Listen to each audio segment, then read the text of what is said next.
Good morning students. तो आज के इस लेक्चर में हम पढ़ेंगे एक नए चैप्टर के बारे में जिसका नाम है अर्थमेटिक प्रोग्रेशन। ये चैप्टर आपके एग्जाम पॉइंट ऑफ व्यू से भी बहुत इंपॉर्टेंट है, बल्कि आपके जो जर्नल लाइफ है उसमें भी इसका बहुत यूज़ होता है। मैं आपको पूरा का पूरा इसका एक बेसिक बताऊंगा सबसे पहले, फिर उसके बाद हम इससे रिलेटेड कुछ छोटे से एग्जाम्पल्स डिस्कस करेंगे जो हमारे डेली लाइफ में यूज़ होते हैं। सबसे पहले बात कर लेते हैं एपी की। AP stand for arithmetic progression. Arithmetic progression एक बहुत ही इंपॉर्टेंट चैप्टर है, अर्थमेटिक प्रोग्रेशन। अब देखिए इसमें होता क्या है, इसमें हमारे पास जो है कुछ टर्म्स होती हैं। जैसे आप 4 या 5 टर्म्स लिख सकते हैं या 10 टर्म्स भी आप लिख सकते हैं। जैसे फॉर एग्जांपल के लिए मैंने यहाँ पे लिखा 1, फिर मैंने लिखा 3, फिर मैंने लिखा 5, फिर लिखा 7, फिर लिखा 9, फिर लिखा 11 up to dash dash dash.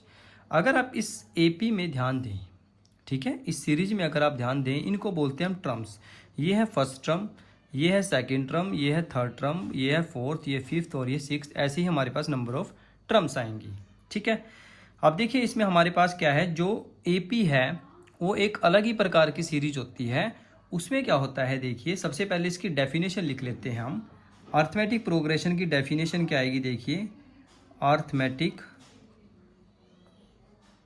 Progression, इसकी जो डेफिनेशन आएगी उसके अगर हम डेफिनेशन को डिफाइन करें तो इसमें हम लिख सकते हैं a list of number in which each term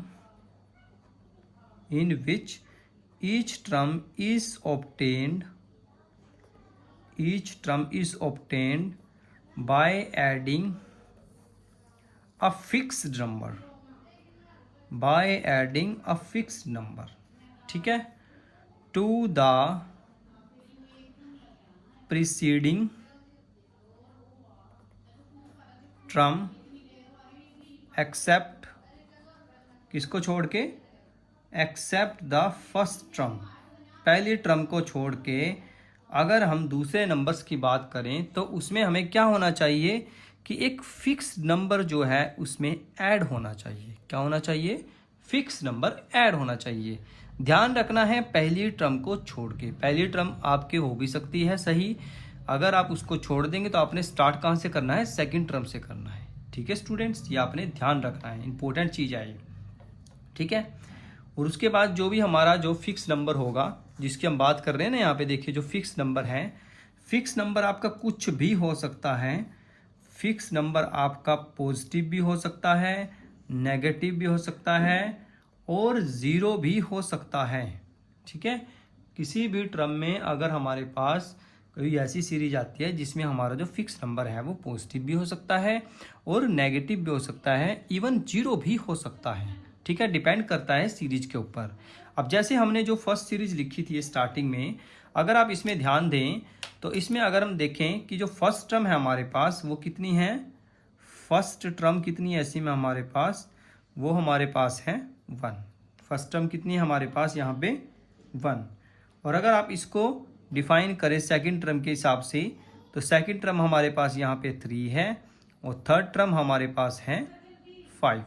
ठीक है, तो हमने यहाँ पे 3 टर्म्स लिखी। वैसे तो इसमें काफ़ी सारी टर्म्स लिखी हुई हैं, पर जनरली हम बात कर लेते हैं 3 टर्म्स के बारे में। अब देखिए जो फर्स्ट टर्म है इसमें लिखा हुआ है ना, देखो preceding term except the first term, पहली टर्म को छोड़ के।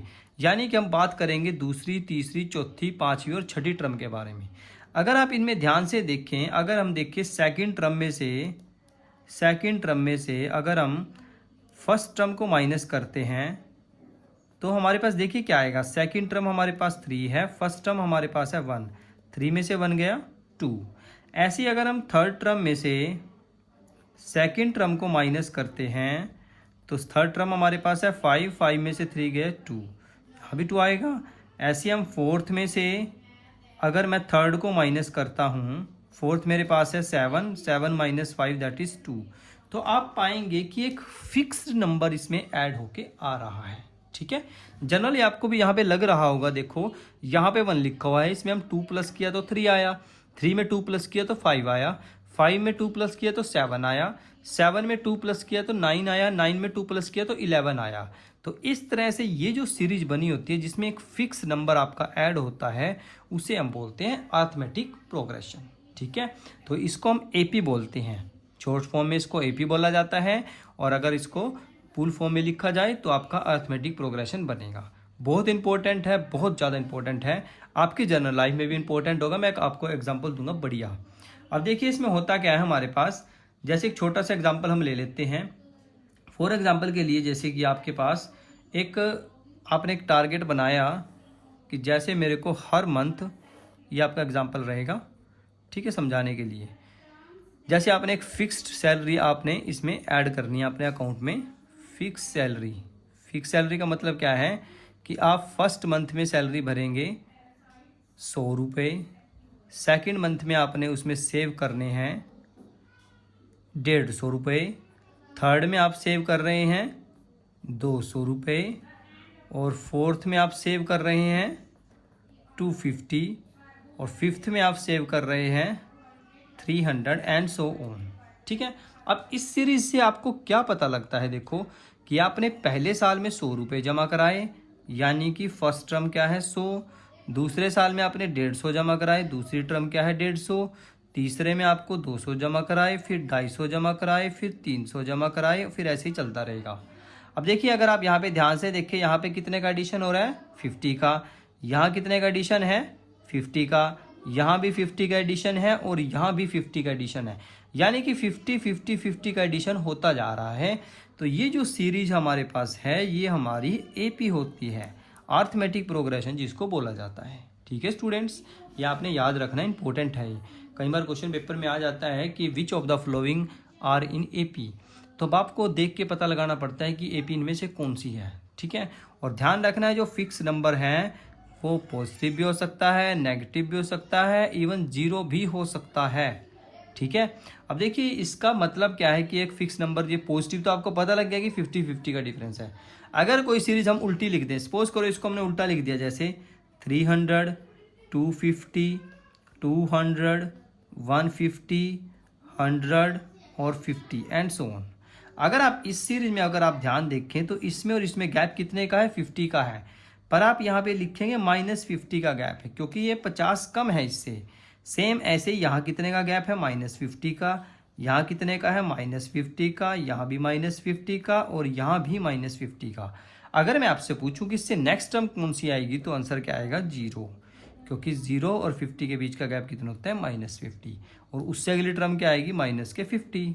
ठीक है, तो इस तरह से आपको सीरीज को देखना है ध्यान से। अगर आपका ये जो फिक्स नंबर है ये सेम है तो अब आप बोलेंगे कि ये जो नंबर हमारे पास गिवन है, जो सीरीज हमें गिवन है वो हमारी एपी में है। ठीक है, तो आई थिंक अर्थमेटिक प्रोग्रेशन तो आपको बहुत अच्छे से क्लियर हो गया होगा कि अर्थमेटिक प्रोग्रेशन किसे कहते हैं। इसके एग्जांपल्स भी हमने किए, बहुत बढ़िया बढ़िया। ठीक है, अब हम डिस्कस कर लेते हैं इससे जुड़ी कुछ और टर्म्स के बारे में। जैसे कि सबसे पहले हम पढ़ते हैं यहाँ पे फर्स्ट टर्म के बारे में। जैसे आपके पास एक फॉर्मूला होता है, सबसे पहले हम फॉर्मूला लिख लेते हैं an = a + n - 1d। ये फॉर्मूला हमारे बहुत काम आएगा जब भी हम क्वेश्चन वगैरह करने जाएंगे। ठीक है, अब देखिए यहाँ पे जो a है, सबसे पहले a को डिस्कस कर लेते हैं। मैं एक सीरीज लिख के आपको दिखा देता हूँ, जैसे 3 6 9 12 up to dash dash dash 2 4 3, ये हमने एक सीरीज लिखी है ऐसे। ठीक है, अब अगर आप इस सीरीज में देखें तो ये हमारी क्या थी, फर्स्ट टर्म थी, और ये थी हमारी सेकंड टर्म, ये हमारी फर्स्ट टर्म थी, ये हमारी सेकंड टर्म थी, ये मेरी थर्ड टर्म थी, और ये मेरी है फोर्थ टर्म। ठीक है, एंड सो ऑन। और इसको हम बोलते हैं, क्योंकि ये सबसे लास्ट में लिखी हुई है, that is called last term. इसे हम क्या बोलते हैं, लास्ट टर्म।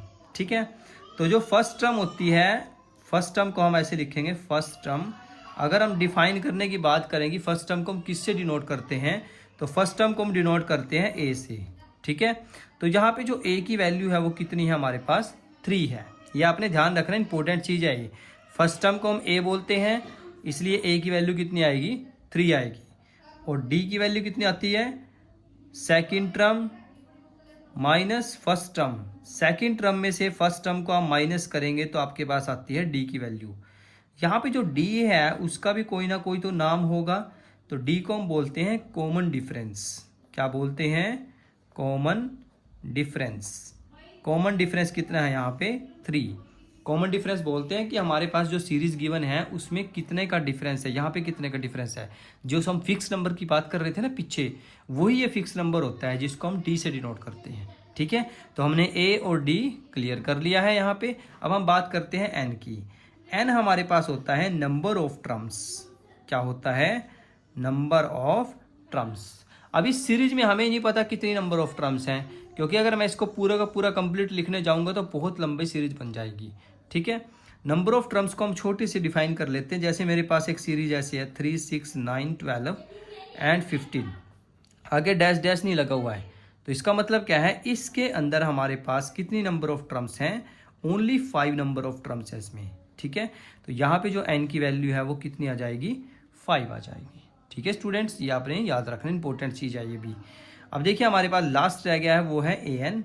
ए एन को हम बोलते हैं लास्ट टर्म। क्या बोलते हैं? ए एन को लास्ट टर्म भी बोलते हैं इसको, या फिर इसको आप nth टर्म भी बोल सकते हैं, nth टर्म।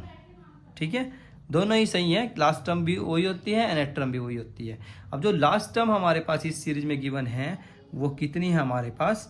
2, 4, 3। ठीक है, ये भी आपने याद रखना है कि ए एन की वैल्यू जो है वो 2, 4, 3 है। मैंने आपको एग्जाम्पल लेके इसलिए बताया है ताकि आपके बहुत ही याद रहे ये।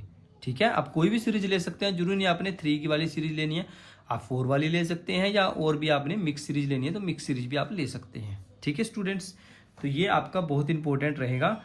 ठीक है, अब इसके बाद हम डिस्कस कर लेते हैं इससे रिलेटेड छोटा सा और एक कॉन्सेप्ट जो भी आपके एग्जाम पॉइंट ऑफ व्यू से बहुत इंपॉर्टेंट रहेगा। देखिए, अगर आपको कभी भी पूछा जाए कि आपके पास कोई ऐसा क्वेश्चन है जिसमें फर्स्ट 3 टर्म्स या फर्स्ट 4 टर्म्स।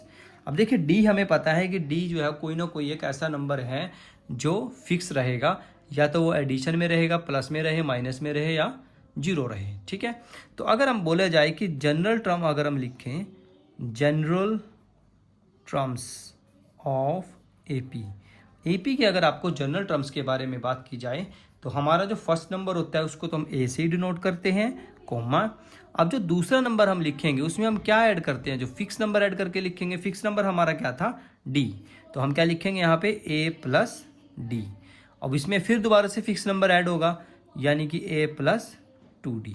यहाँ पे देखिए 2d क्यों आया? जब आपने इसमें फिक्स नंबर ऐड किया तो एक बार ऐड होगा, जब दोबारा फिक्स नंबर ऐड करेंगे तो d और d कितना हो जाएगा? 2d। अब इसमें दोबारा फिर फिक्स नंबर ऐड करेंगे तो कितना हो जाएगा? a plus 3d। इसमें दोबारा फिर फिक्स नंबर ऐड करेंगे तो क्या आएगा? a plus 4d। तो ये सीरीज ऐसे चलती रहेगी स्टूडेंट्स। ठीक है, आप इसको जहाँ मर्जी तक ले जाएं, कोई दिक्कत नहीं है। ठीक है, इसके बाद हम बात कर लेते हैं, अगर आपके पास कोई भी क्वेश्चन इस टाइप का है कि नंबर ऑफ टर्म्स आपके निकालनी है, जिसमें आपको डायरेक्टली बोला गया है कि आप 5th टर्म निकालो, 6th टर्म निकालो, 10th टर्म निकालो, तो उसके लिए आप डायरेक्ट फॉर्मूला यूज़ कर सकते हैं। जैसे फॉर एग्जांपल के लिए आपको बोला जाता है कि 9th टर्म निकाल लो। अब आप 9th के लिए क्या करेंगे? आप इसमें फॉर्मूले में पुट करेंगे a प्लस 9 माइनस 1d, और a प्लस 9 में से 1 गया, कितने होते हैं? 8d। यानी कि a9 का फॉर्मूला होता है a प्लस 8d। अगर मैं इसी तरह a13 का फॉर्मूला निकालने की कोशिश करूं तो मेरे पास आएगा a प्लस 12d। आपने सिंपली क्या करना है? एक माइनस करके लिख देना है। ठीक है, ऐसी अगर आपसे पूछे a25 की वैल्यू क्या होती है? a plus 24d। ये भी बहुत इंपॉर्टेंट है, कई बार ये डायरेक्ट क्वेश्चन आपसे पूछा जा सकता है किसी भी क्वेश्चन के अंदर कि आपको कोई ना कोई एपी दे दिया और उसमें आपको डायरेक्टली बोल दिया कि आप ये टर्म निकाल के दिखाओ। फिर आप इस फॉर्मूले में नहीं पुट करेंगे, आप डायरेक्ट यूज़ करेंगे। ठीक है, यहाँ पे 25 है तो आप इधर एक कम करके लिखें। सेम ऐसी अगर आपको बोला जाए a30 निकाल लो, यानी कि a प्लस 29d। तो इस टाइप से आप क्या है, डायरेक्ट फॉर्मूला यूज़ करके भी नंबर ऑफ टर्म्स को निकाल सकते हैं। कोई भी टर्म आपसे पूछे, वो a40, a50, a13, a20, a25 कुछ भी आपसे पूछे तो आप आसानी से इसको निकाल सकते हैं, कोई मुश्किल नहीं है। ठीक है स्टूडेंट्स, अब बात कर लेते हैं। अब हमारे पास देखिए एक और सीरीज रहती है जिसमें हमारे पास क्या होता है कि आपका जो फिक्स नंबर है वो 0 हो जाता है। क्या हो जाता है? 0 हो जाता है। देखिए कैसे, अगर मैं कोई भी सीरीज लिखूँ, जैसे मैंने लिखा 5 5 5 5 5 5 ऐसे लिख दिया मैंने, तो ये सीरीज हमारे पास एपी में है या नहीं है? आप सोच के बताइए ज़रा, ये सीरीज हमारे पास एपी में है या नहीं है? ये सीरीज हमारे पास एपी में है। क्यों है? क्योंकि इन दोनों के बीच का जो डिफरेंस है या फिक्स नंबर इसमें जो ऐड हो रहा है वो क्या है? 0 है। यहाँ भी फिक्स नंबर 0 ऐड हुआ है, यहाँ भी फिक्स नंबर 0 ऐड हुआ है, यहाँ भी 0 ऐड हुआ है, यहाँ भी 0 ऐड हुआ है। और हमने स्टार्टिंग में लिखा था, देखिए डेफिनेशन में, कि जो हमारा फिक्स नंबर है वो हमारा पॉजिटिव भी हो सकता है और नेगेटिव भी हो सकता है और 0 भी हो सकता है। ठीक है, तो कोई भी नंबर हो सकता है, जरूरी नहीं है कि हर बार हमारे पास कोई नंबर ही आए। ठीक है, पर ये जो आपके पास है, ये जो केस है बहुत ही रेयर चांस है, मतलब ये लगा लो कि आप 0.01% चांस है कि ऐसा कोई केस आए। ठीक है, आपके एग्जाम पॉइंट ऑफ व्यू की बात कर रहा हूँ मैं। ठीक है, वैसे जनरली आप इसको याद रख सकते हैं। ठीक है स्टूडेंट्स, तो आज की ये वीडियो आपको कैसी लगी मुझे प्लीज़ कमेंट करके ज़रूर बताएं। वीडियो में अगर आप नए थे तो चैनल को सब्सक्राइब करें और अपने फ्रेंड्स को ज़रूर शेयर करें। पढ़ाई करते रहिए। All the very best.